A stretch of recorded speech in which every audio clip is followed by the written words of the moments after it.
On se rencontre enfin. On se rencontre pas enfin, moi je rencontre toutes les personnes qui souhaitent me Oh, rencontrer. c'est un peu difficile quand même. Quand les débats sont sereins, je rencontre tout le monde. C'est-à-dire, Ben, il faut encore que les débats puissent être sereins. alors, je termine, le débat n'est pas serein. Ah, non, il a été passionnel et je pense que c'est, mais à la Robertso comme ailleurs, mais peut-être plus à la Robertso qu'ailleurs. Et je pense que sur des sujets compliqués, il faut euh, remettre un peu de rationnel et un peu changer un peu de focale pour qu'on puisse sur ce sujet compliqué aborder l'ensemble des questions oui, avec le minimum de sérénité. Je ne sais pas s'il y a eu des erreurs de communication, en tout cas c'est vrai que le droit minier n'est pas quelque chose qui intrinsèquement est habité des processus démocratiques.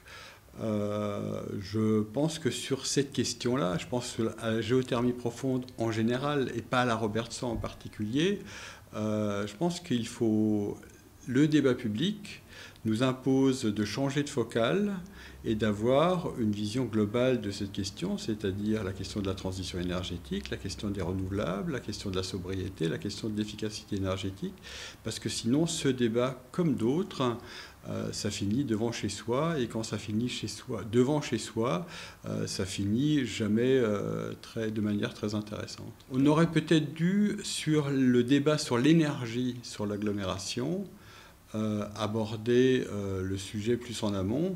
Je rappelle juste qu'on a été élu il y a un peu moins d'un an et qu'il y avait un certain... Non, je pense que sur cette question-là, il n'y a jamais eu, sur les questions d'énergie, ni au niveau de la ville, ni au niveau de l'agglomération, un élu en charge des questions de transition énergétique.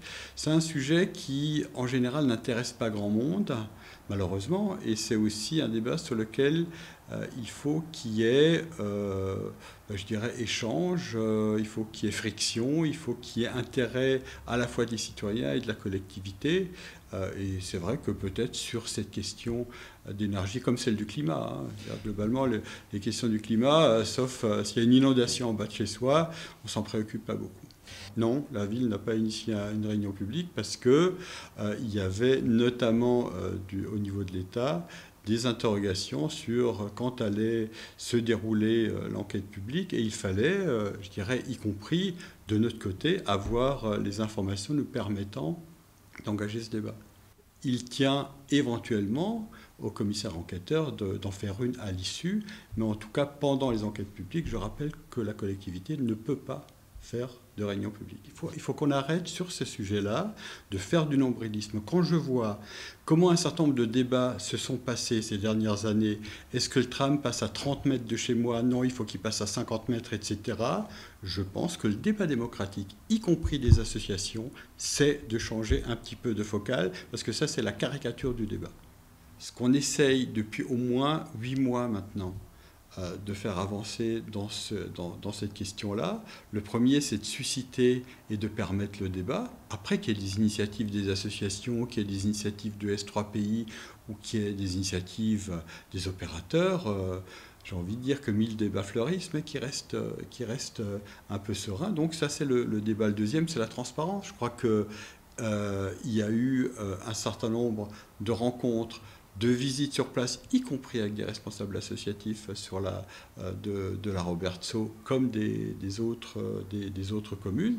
Et puis le dernier, on a, depuis le début, dit le principe de précaution. Je crois qu'aujourd'hui, ce que l'on fait et ce qui avance se fait autour de ces trois enjeux-là. Je l'ai dit au conseil municipal et le maire l'a confirmé.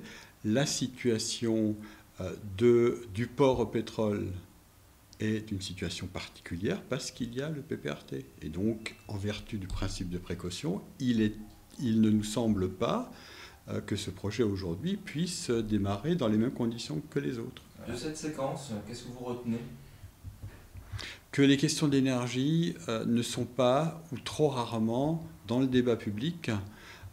Et je trouve que c'est dommage parce que le tournant que nous devons prendre sur notre agglomération comme ailleurs, nous ne pourrons le prendre qu'avec nos concitoyens et aussi dans leur manière, y compris d'intégrer les questions énergétiques dans leur réflexion et dans leur mode de vie. Je pense que quand on a aussi un certain nombre de convictions, après il peut y avoir la vox populi que je reconnais tout à fait, que je respecte, mais il y a aussi un certain nombre de convictions. Vous savez, aujourd'hui à Strasbourg, il n'y aurait pas de tram si à certaines époques, on n'avait que regardé les panneaux qu'il y avait dans la rue.